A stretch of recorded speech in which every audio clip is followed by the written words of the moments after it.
Immortal Hulk and Spawn prove without a shadow of a doubt when publishers release high-quality series on the market, readers follow. The final May comic industry sales to retailers are in, and it's a mix of good and bad news. May features the second highest shipped comic book in 2019, but several flagship titles continue sinking. DC and Image Comics decreased their comics production in May, while Marvel continues to increase their output. Today, I'm going to cover some of the bigger picture numbers first. Then, I'm going to cover specific DC, Marvel, and indie numbers and sales trends. Finally, I'm going to spotlight Brian Michael Bendis' sales at DC Comics and Todd McFarlane's Spawn, two industry veterans heading in very different directions. Before I continue, I want to thank the newest subscribers to Thinking Critical YouTube. Thank you very much to My Reads, Francisco Guzman, New Waifu Order, Tweaks Dirt, and Aaron Mercer. Thinking Critical is experiencing a tremendous amount of growth and momentum, and it's made possible to all the wonderful viewers and channel subscribers. Now back to business. May 2019 saw another decrease in sales to retailers, following April's 17% dip in comics and graphic novel sales versus 2018. May saw an overall drop in shipments of 4.15% versus 2018. Comic books accounted for the entire loss, dropping 5.35% in comparison to 2018's May sales. Graphic novels gained 5.36% versus the previous May. Following another month of sales decreases, 2019 is officially in the red versus 2018 by 0.66%, with comics down 0.45% and graphic novel sales down 1.21% overall. The top 5 comics all shipped over 100,000 issues. DC Comics' DCeased from writer Tom Taylor led the way with 242,000 issues sold to retailers. DC claimed 4 of the top 5 slots with Doomsday Clock, Batman Last Night on Earth, and Batman Who Laughs. The only Marvel entry in the top 5 is the debut issue of Savage Avengers at number 4. Marvel continues to dominate the market with a 40% share of dollars sold to retailers versus DC's 28%. They only maintained a 1% unit share margin over DC Comics at 39% versus 38%, due to DC's 25-cent You're the Villain being counted toward its unit market share. Now that we've covered the big picture numbers, let's talk about specific Marvel, DC, and indie comic sales and trends. Marvel Comics delivered a staggering 118 new comic books to market in May, an increase of 26 over the previous year, the highest figure since Diamond began reporting monthly release counts in 2013. This is likely the largest number of new comics shipped in the 21st century. The all-time record is 126 new comics shipped by Marvel in August 1993 during the comics boom. The Amazing Spider-Man continues to pace Marvel's ongoing series, shipping 92,000 copies of issue 21. Immortal Hulk and Venom are Marvel's other big hits, topping 87 and 66,000 issues sold to retailers respectively. Symbiote Spider-Man is the only other non-The War of the Realms or non-issue 1 to top 50,000. Both Amazing Spider-Man and Immortal Hulk outshipped DC Comics' perennial best-selling Batman series by Tom King. The War of the Realms shipped 14 associated titles. The 2 main titles sold over 70,000 issues to retailers. New Agents of Atlas appears to be a surprise hit with 65,000 issues shipped. Upon closer inspection, it ranks 17 in units shipped, but number 40 in dollars sold, meaning numbers are inflated by massive overshipments. In preparation for the new Agents of Atlas series, spinning out of the War of the Realms, the other 11 The War of the Realms titles shipped between 20 and 25,000 issues each. This has to be seen as a disappointment by Marvel. The Age of X-Men event is performing much worse. Age of X-Men began a few months back and shipped 6 May tie-in issues. They sold a very disappointing 15 and 16,000 issues apiece to retailers. If you've been tuning in to my Comics Aficionados live streams, you've heard retailer Pele praising Immortal Hulk for months. Turns out, he's not the only one hyping the series. The Al Ewing-led book has been gaining momentum month after month. In January, Immortal Hulk was the number 40 series in sales at 41,000 issues shipped. Just 4 months later, Immortal Hulk 17 is the number 6 issue, moving 80,000 issues. There's a fervent audience waiting to discover and support great comic books.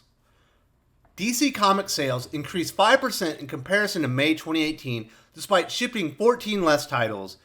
They continue to dominate the top 5 comic ship, taking 4 slots this month. DCeased, Doomsday Clock, Batman Last Night on Earth, and Batman Who Laughs all landed in the top 5 comic ship.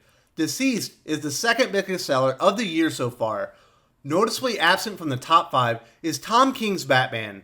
The perennial number 1 selling comic slipped to number 8 and 9 in May. Inching closer to dropping below the 80,000 issue threshold, something unthinkable not long ago. I predicted Batman would be shipping around 70,000 issues if King stayed on until issue 100, like initially reported. At this rate, I'll be shocked if Batman isn't shipping below 70,000 issues by the time Tom King exits the series at issue 85. There were a couple of trends on the indie scene worth mentioning. Image Comics cut their issues shipped even more than DC. They shipped 38 new comics in May, compared to 65 in May 2018. They maintain the third largest market share at just under 7%. Dark Horse received a sales boost from Umbrella Academy on Netflix, landing 3 volumes on the graphic novel top 10 list. It's time to talk about 2 specific creators moving in completely opposite directions. Brian Michael Bendis was brought on board at DC to add a big-name writer to their Superman titles and relaunch his Jinx World books. Initial numbers were good, but things went south fast. Superman shipped just 48,000 issues in May, while 42,000 issues of Action Comics were ordered. Despite its dwindling sales, DC Brass greenlit Event Leviathan. The Bendis-led event book kicked off in May with Superman Leviathan Rising Special. The 80-page book was saddled with a hefty $10 cover price. Despite being the launch of the first Bendis event after his return to DC, it shipped an anemic 33,000 issues. It doesn't appear enthusiasm is high for DC's next event book following Heroes in Crisis. The numbers are even worse for Bendis' other 2 projects, Jinx World and Wonder Comics. Bendis manages the Wonder Comics relaunch. He placed himself and his Portland Mafia friends all over the creative teams. Young Justice and Naomi aren't outright failures, shipping 30,000 and 37,000 issues respectively. Wonder Twins and Dial H for Hero are faring much worse, shipping 15,000 issues or less in May. Jinx World is an absolute dumpster fire. Scarlet, United States of Murder Inc., and Cover are all on hiatus but ship 10,000 issues or less on their final issues. Pearl is the only series available in May and sold 9,000 issues to retailers. DC is paying Bendis top dollar and he isn't delivering a single hit title. Half his Wonder Comics line and his entire Jinx World lineup are outright failures. Hiring Bendis was a bad idea. One creator trending in the right direction is Todd McFarlane and his Spawn series. We've been hyping up Spawn on the Comics Aficionados for months now. Todd McFarlane's baby has quietly been experiencing a resurgence in interest. Spawn has been releasing monthly for 27 years. Most long-running series experience steady sales or slowly dwindling readership. Not the case with Spawn. From June 2018 until April 2019, orders for Spawn increased 70%. The increase has been incremental and isn't tied to milestone events or incentive schemes. Readers are returning to Spawn and sticking with it. Between April 2011 and January 2018, Spawn sold on average 16,000 issues monthly. The past 10 months, the average increased to almost 27,000. This doesn't appear directly tied to the upcoming issue 300. Past milestone issues 200 and 250 sold well but didn't see a significant sales increase prior to or after the issues. Rumors of an upcoming Spawn movie, directed by McFarlane and starring Jamie Foxx, likely generated some new interest. The majority of increased sales are more likely due to a growth in sustained quality from writer McFarlane and artist Jason Shawn Alexander. It's almost unheard of for a superhero comic to experience this kind of surge in readers this late in its run. It goes to show customers are looking for great new comics to read. The comic market has some high-quality series, but is mostly a wasteland of mediocre to garbage books from Marvel, DC, and indie publishers. Publishers need to learn from Immortal Hulk and Spawn. If you create high-quality books, readers will arrive to support them. Comic book and graphic novel sales are down again in May 2019. Overall sales for 2019 are down in comparison to 2018 for the first time. Marvel's event, The War of the Realms, hasn't been the hit they needed, while Age of X-Men is an outright failure. DC Comics continues to dominate the top 5 comics sold, but Batman is falling from perennial best-selling comic. Marvel's The Amazing Spider-Man and Immortal Hulk are passing it as the best-selling ongoing series in the industry. Immortal Hulk and Spawn prove without a shadow of a doubt when publishers release high-quality series on the market, readers follow. Stay tuned to Thinking Critical YouTube for more analysis of the comic book industry in the future. If you enjoyed this video, please give it a like. I would appreciate it very much. It helps us attract more views for the channel. Subscribe for future commentary, comic book news, and reviews. And don't forget to ring the bell for notifications.